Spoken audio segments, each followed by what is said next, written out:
अस्सलाम वालेकुम व्यूअर्स, मैं हूं शाकिर सोलंकी। व्यूअर्स, आज एक पॉलिटिकल डेवलपमेंट ये हुई है कि एमक्यूएम ने हुकूमत को छोड़ने पर गौर शुरू कर दिया है। ये बहुत बड़ी डेवलपमेंट है। जिस तरह मौलाना फजल रहमान ने, आपको पता है, कहा था, मैंने जो इंटरव्यू किया था मौलाना फजल रहमान का, उसमें उन्होंने कहा था कि अगले 2-3 महीने जो हैं ये तब्दीली के हैं, और 1 महीने में उन्होंने कहा था कि 31 दिसंबर तक सूरत-हाल बहुत सारी चीज़ें क्लियर होंगी और आगे आने वाले दिनों में मज़ीद क्लियर होंगी। तो आज एमक्यूएम की बड़ी डेवलपमेंट ये सामने आई है। इस पर तफसील से बात करता हूँ कि क्या हुआ है। लेकिन जिन दोस्तों ने मेरा चैनल सब्सक्राइब नहीं किया उनको दरख्वास्त होगी कि वो चैनल सब्सक्राइब करें, ताकि हर आने वाली जो अपडेट्स हैं वो आपको मिल सकें। और अगर प्रोग्राम अच्छा लगे तो इसको शेयर भी करें, लाइक भी करें और कमेंट्स भी करें, अपनी राय ज़रूर दें। तो आज कराची में एक तकरीब हुई थी, इफ्तिताई तकरीब। Bilawal Bhutto Zardari, chairman Peoples Party, ने तकरीब से खिताब किया। मेयर कराची वसीम अख्तर वहाँ पर मौजूद थे, स्टेज पर बैठे थे। बिलावल भुट्टो जरदारी ने तकरीर के दौरान ही मेयर की तरफ इशारा किया और कहा कि हम इनको कह रहे हैं, एमक्यूएम के लोगों को, नाम तो नहीं लिया लेकिन इशारा किया कि जो वजारतें आपको मरकज़ में हैं, दी हुई हैं पीटीआई ने, हम आपको सिंध में देने के लिए तैयार हैं। कराची के लिए, कराची के खातिर आप हमारे साथ मिलकर काम करें और पीटीआई को छोड़ दें, पीटीआई की हुकूमत को गिरा दें। हम आपको एडजस्ट करने के लिए तैयार हैं। कराची में वजारतें उतनी ही देंगे जितनी आपको मरकज़ में पीटीआई ने दी हैं। अब chairman Peoples Party Bilawal Bhutto Zardari ने इशारा करके एमक्यूएम की तरफ बिल्कुल हाथ उठाकर इशारा किया है, वसीम अख्तर की तरफ, और उनको ये ऑफ़र की है। ये बहुत बड़ी ऑफ़र समझी जा रही है। उसके बाद वसीम अख्तर ने वहाँ पर तो तकरीब में तो कोई बात नहीं की, लेकिन बाद में जब टीवी चैनल्स ने उनसे रब्ता किया तो उसमें वसीम अख्तर ने फिर बिलावल भुट्टो जरदारी की इस ऑफ़र को सीरियस लिया है। मेयर कराची ने, अब ज़ाहिर है मेयर कराची कोई आम आदमी नहीं है, एमक्यूएम के बहुत ज़िम्मेदार आदमी हैं, सूबाई वज़ीर भी रहे हैं, मरकज़ में एमएनए भी रहे हैं वसीम अख्तर, और अब मेयर हैं कराची के। तो उन्होंने इस ऑफ़र को सीरियस लिया है और ये कहा है कि हम पीटीआई से, पीटीआई की कारकर्दगी से वाकई में ही मायूस हैं। ये एमक्यूएम अगर इत्तेहादी, जो बड़ी इत्तेहादी है एमक्यूएम इस वक्त पीटीआई की, वो अगर ये कहे, उसके मेयर जो हैं कराची के, वो कहें कि पीटीआई ने मायूस किया है, पीटीआई के साथ हम जिन मकासद के लिए पीटीआई के साथ इत्तेहाद किया था, कराची के लिए इत्तेहाद किया था, तो पीटीआई ने हमें मायूस किया है, पीटीआई की परफॉर्मेंस से हम मुतमईन नहीं हैं। बिलावल भुट्टो जरदारी की मेहरबानी कि उन्होंने, हम उनकी कदर करते हैं, हम उनकी इज़्ज़त करते हैं, उन्होंने ये ऑफ़र की है हमें।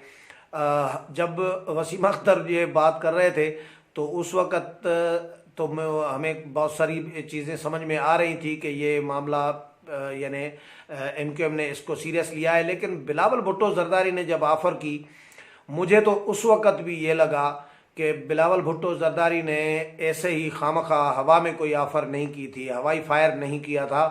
उन्होंने टारगेटेड फायर किया है और ये शायद प्री प्लान हो, ये तय हो मामलात के इस तरह होगा। क्योंकि मौलाना फजल रहमान, उस पर मैं आता हूँ कि क्या तय था और किस तरह तय हो सकता है। लेकिन एमक्यूएम ने उसके बाद मीटिंग बुला ली, एमक्यूएम ने 90 पर मीटिंग बुला ली है, और वो अपना जो भी उनका है दफ्तर, वहाँ पर मीटिंग बुला ली है। वहाँ पर सीरियस इस पर गौर किया जा रहा है कि बिलावल भुट्टो जरदारी ने जो ऑफ़र की है, इस पर उनको क्या हमें रिस्पांस देना चाहिए। अब यानी इसका मतलब अंडरस्टूड बात है कि एमक्यूएम हुकूमत से अलहदगी पर संजीदगी से अभी से गौर शुरू कर दिया है एमक्यूएम ने।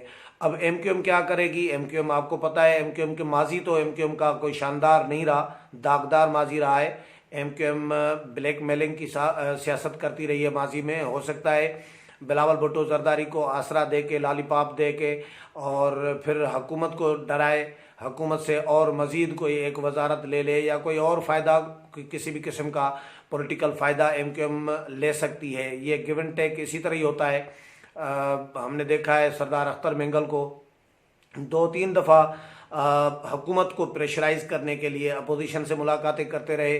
बिलावल भुट्टो जरदारी से मुलाकातें की, मुख्तलिफ रहनुमाओं से, अपोजिशन के रहनुमाओं से मुलाकातें की, लेकिन वो हुकूमत से अलग नहीं हुए। बातें भी की उन्होंने बहुत सारी कि हमारे मुतालबात, हमारी तरजीहात, हमारे जो डिमांड्स थे वो पूरे नहीं हो रहे और अगर नहीं हुए तो हम हुकूमत से अलग हो जाएंगे। इस तरह की जब उन्होंने बातें की थी तो उस वक़्त हमें सीरियस लग रहा था कि ये बलोच लीडर हैं और ये एमक्यूएम की तरह इनका माजी नहीं रहा, ये जो बात करेंगे वो अपनी पूरी करेंगे।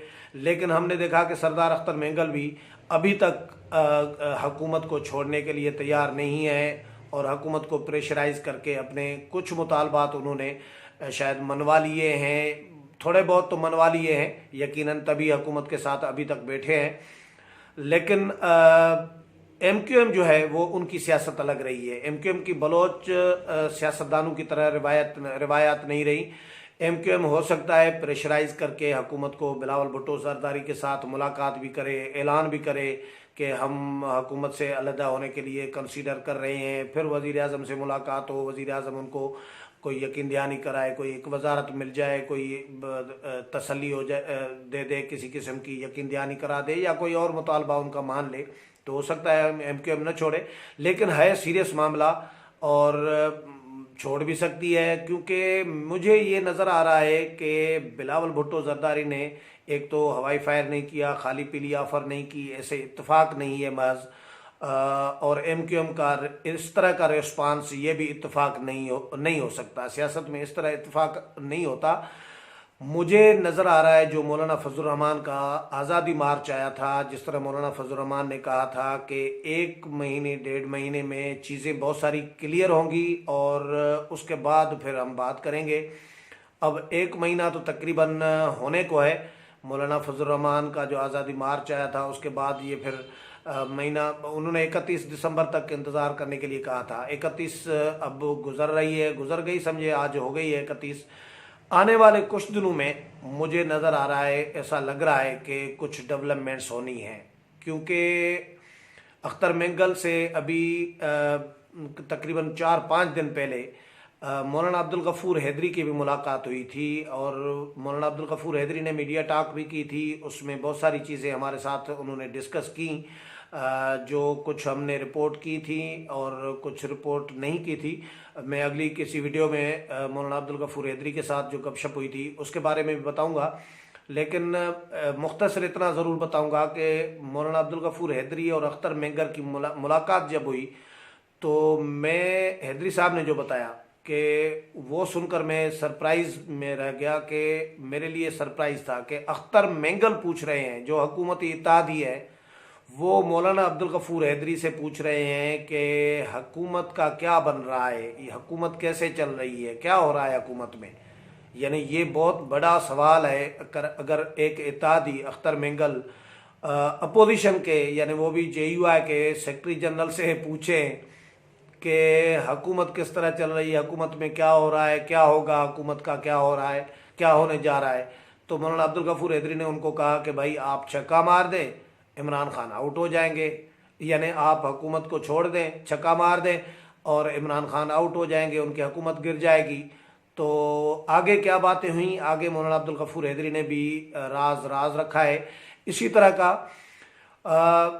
जो चौधरी परवेज़ इलाही है, उन्होंने पहले भी 1-2 दफ़ा कहा था कि मौलाना फजल रहमान के साथ जो मामलात तय हुए हैं, जो बातें हुई हैं, वो उनकी अमानत है मेरे पास, वो अमानत में मैं ख़यानत नहीं करूँगा, मेरे सीने में वो अमानत हैं जो बातें मौलाना के साथ तय हुई है।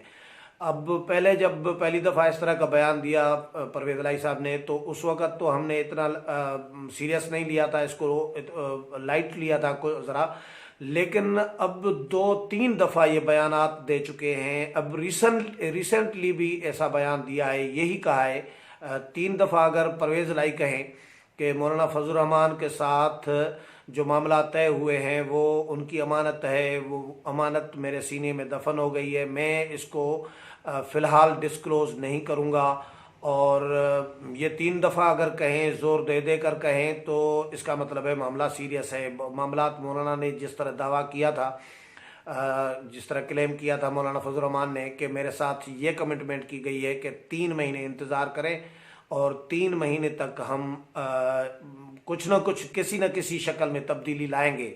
अब किस शक्ल में तब्दीली आएगी, हुकूमत गिर जाएगी, इत्तेहादी छोड़ जाएंगे, वज़ीर आज़म तब्दील होंगे, इन हाउस तब्दीली होगी, जो भी शक्ल बनती है, लेकिन 3 महीने का मौलाना का कहना है कि मुझे इंतज़ार करने के लिए कहा गया है, यकीन दहानी कराई है। लेकिन वो यकीन दहानी किस तरह की है, वो भी तहरीरी तौर पर, या कोई ज़मानत वगैरह किसी किस्म की श्योरिटी वगैरह नहीं है। कमिटमेंट एक की गई है मौलाना फजल रहमान के साथ, वो पूरी भी हो सकती है, नहीं भी पूरी हो सकती है। हम नहीं कह सकते इस वक्त कि मौलाना के साथ जो कमिटमेंट की गई है वो हर सूरत में पूरी होगी, ऐसा भी नहीं है। और ये भी नहीं कह सकते कि पूरी नहीं होगी, ये भी नहीं कह सकते।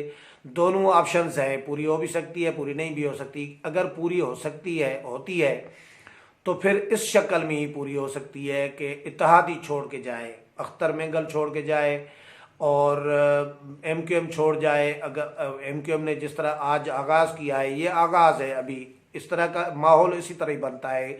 किसी भी हुकूमत को ख़त्म करने के लिए या वज़ीर आज़म की तब्दीली के लिए या किसी भी किस्म की किसी भी शक्ल में जब तब्दीली आ रही होती है, तो माहौल इसी तरह ही बन रहा होता है। जिस तरह आज बिलावल भुट्टो जरदारी ने ऑफ़र की और MQM ने उस ऑफ़र को सीरियस लिया और इजलास बुला लिया, आपस में बैठे सर जोड़ कर के क्या बिलावल भुट्टो जरदारी को जवाब देना चाहिए, पॉजिटिव देना चाहिए, नेगेटिव देना चाहिए, फ़िलहाल इंतज़ार करना चाहिए, क्या करना चाहिए। तो इसको MQM ने भी सीरियस लिया है। सरदार अख्तर मिंगल पहले से तैयार बैठे हैं, अभी तक हुकूमत को छोड़ा नहीं है। लेकिन अब डिपेंड करेगा मुस्लिम लीग काफ पर कि वो भी इत्तेहादी है। उनके मामलात जिस तरह परवेज़ लाई ने कहा है कि दफन है फ़िलहाल अमानत के तौर पर दिल में, सीने में, तो उनको जब तक पंजाब में वजारत आला नहीं मिलेगी तब तक मुस्लिम लीग काफ हुकूमत से अलग नहीं होगी, अलहदा नहीं होगी। और जैसे ही माहौल बनेगा, ज़ाहिर है इत्तेहादी आपस में भी राब्ते में होते हैं, ऐसा नहीं होता कि इत्तेहादी आपस में राब्ते में ना हो। MQM का राब्ता काफ लीग के साथ भी होगा, काफ लीग का राब्ता MQM के साथ होगा, फिर MQM और काफ लीग दोनों का राब्ता अख्तर मेंगल से भी होगा, अख्तर मेंगल का दोनों के साथ राब्ता होगा, MQM और काफ लीग के साथ, या फंक्शनल लीग है, एक दो और भी छोटी मोटी जमातें हैं, तो उनके इनके आपस में भी रवाबित होते हैं। और ये इस्टब्लिशमेंट की इशारों पे दायरे चलने वाली जमातें होती हैं, जो इत्तेहादी होते हैं, जो उनको इस्टब्लिशमेंट जहाँ इशारा करेगी वो उधर चले जाते हैं। तो अभी इशारा फ़िलहाल तो अभी हुआ है या नहीं हुआ हम नहीं कह सकते। लेकिन आज की ऑफ़र जो है MQM को, ये मैं इसको कम अज़ कम सीरियस ले रहा हूँ, इसको हवाई फायर नहीं समझ रहा बिलावल भुट्टो जरदारी का।